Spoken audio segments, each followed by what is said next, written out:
Bismillahirrahmanirrahim. Assalamualaikum warahmatullahi wabarakatuh. Nah, pada pertemuan kali ini saya akan membahas tentang resume pembelajaran evaluasi matematika yang pada pertemuan pertama sampai dengan pertemuan ketiga. Yang sebelumnya saya akan memperkenalkan diri, nama Ahmad Sahabuddin, NIM 190103045 dari kelas 5B. Yang pertama, definisi pengukuran, penilaian, dan evaluasi pembelajaran matematika. Dan yang pertama, pengukuran. Ratna Wulan 2019 menyimpulkan bahwa pengukuran adalah kegiatan yang dilakukan dalam proses pembelajaran, diperlukan untuk menentukan fakta kuantitatif yang disesuaikan dengan kriteria tertentu dengan objek yang akan diukur. Dan kemudian yang B, penilaian. Griffin dan Nix mendefinisikan bahwa penilaian merupakan suatu pernyataan berdasarkan sejumlah fakta untuk menjelaskan karakteristik seseorang atau sesuatu. Nah, yang selanjutnya evaluasi. Bagian yang C, evaluasi. Evaluasi pendidikan matematika adalah untuk menghimpun informasi yang dijadikan dasar atau standar untuk mengetahui tingkat kemajuan, perkembangan, dan pencapaian belajar siswa serta keefektifan pengajaran. Pembahasan kita yang kedua adalah fungsi, tujuan, kedudukan, dan prosedur dan ruang lingkup evaluasi pembelajaran matematika. Yang pertama, fungsi evaluasi pembelajaran matematika. Pada umumnya, fungsi evaluasi pembelajaran adalah untuk mengetahui tercapai atau tidaknya tujuan pembelajaran dan untuk mengetahui efektivitas proses belajar mengajar yang telah dilakukan guru. Menurut Arifin, fungsi evaluasi pembelajaran adalah fungsi normatif atau fungsi sumatif dan diagnostik atau penempatan. Nah, selanjutnya yang kedua, tujuan evaluasi pembelajaran matematika. Tujuan utama evaluasi pembelajaran adalah untuk mendapatkan informasi yang akurat mengenai pencapaian tujuan pembelajaran yang dicapai oleh siswa. Depdiknas 2003 menyampaikan bahwa tujuan evaluasi pembelajaran adalah untuk melihat produktivitas dan efektivitas kegiatan belajar mengajar, memperbaiki dan menyempurnakan kegiatan guru, memperbaiki dan menyempurnakan dan program belajar mengajar, mengetahui kesulitan-kesulitan yang dihadapi oleh siswa selama kegiatan belajar dan mencarikan jalan keluarnya. Dan yang terakhir, menempatkan siswa dalam situasi belajar mengajar yang tepat sesuai dengan kemampuannya masing-masing. Nah, yang selanjutnya adalah yang C, kedudukan evaluasi pembelajaran matematika. Evaluasi mempunyai peran penting dalam pendidikan. Evaluasi dalam proses pembelajaran merupakan proses untuk mengumpulkan atau menganalisis dan menginterpretasi informasi untuk mengetahui tingkat pencapaian tujuan pembelajaran.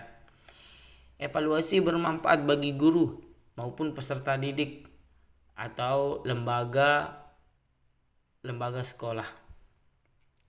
Dan yang D, prosedur evaluasi pembelajaran matematika.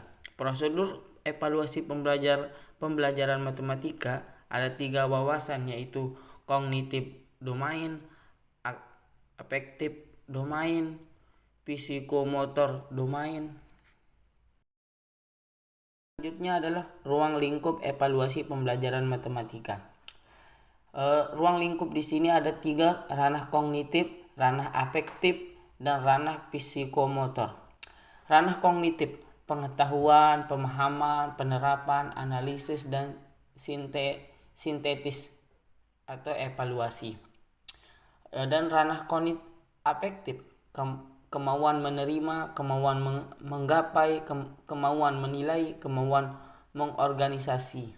Nah, yang terakhir ranah psikomotor, keterampilan motorik, keterampilan memanipulasi objek atau material, keterampilan koordinasi otak. Nah, yang terakhir pembahasan kita yang terakhir, penilaian autentik.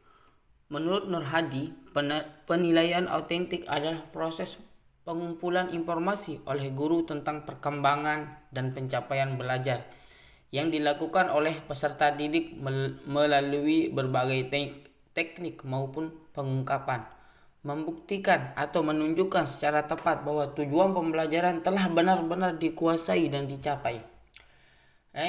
Yang jenis-jenis penilaian autentik. Penilaian autentik menurut jenis-jenisnya ada 4, yaitu penilaian kinerja, penilaian proyek,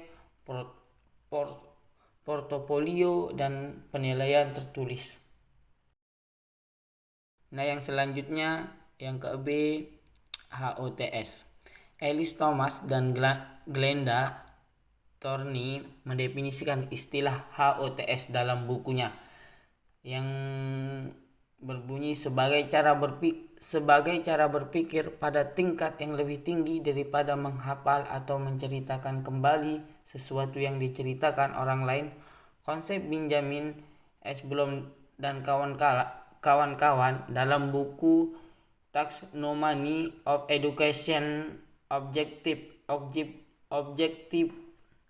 itu sejatinya merupakan tujuan pembelajaran yang terbagi dalam 3 ranah. 3 ranah tersebut adalah kognitif, merupakan keterampilan mental seputar pengetahuan, afektif, sisi emosi seputar sikap dan perasaan, dan psikomotorik, yaitu berhubungan dengan kemampuan fisik atau penampilan. Nah, yang selanjutnya yang ke-C adalah MOTS.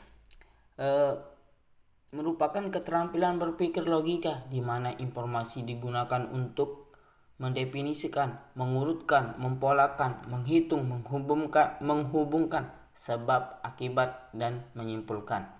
Proses kognitif, memahami atau mengaplikasikan. Nah, yang selanjutnya yang ke-D adalah LOTS. Merupakan keterampilan berpikir fungsional, di mana informasi diperoleh melalui meniru, mengikuti peraturan-peraturan dan pengarahan-pengarahan, memorisasi, mengingat dan memperoleh kembali informasi itu, mengetahui atau melakukan melalui menghafal, mengidentifikasi atau mengkualifikasikan sesuatu. Proses kognitif, mengenali dan mengingat. Nah, yang selanjutnya yang terakhir adalah karakteristik soal HOTS. Ada 3, yaitu fokus pada penalaran, berkaitan dengan fenomena sehari-hari, soal berupa cerita, tabel atau diagram. Dan yang terakhir adalah soal HOTS.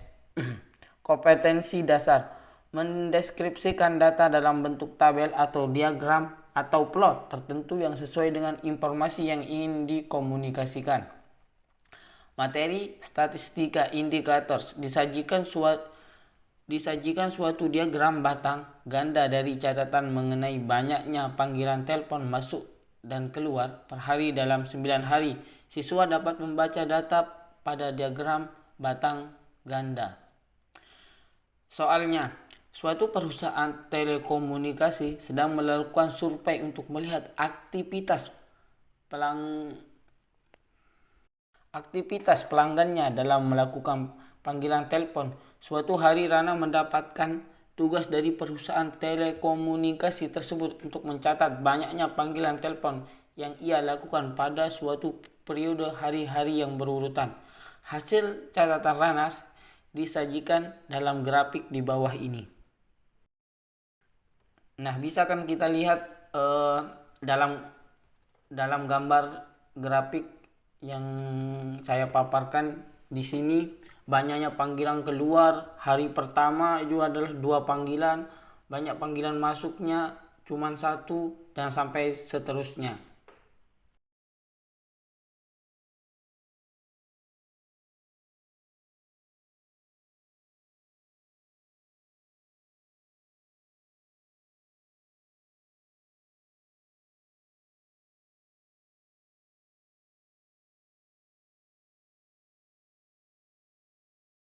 Sekian yang dapat saya sampaikan. Kurang dan lebihnya saya mohon maaf. Wabillahi taufiq wal hidayah. Wassalamualaikum warahmatullahi wabarakatuh.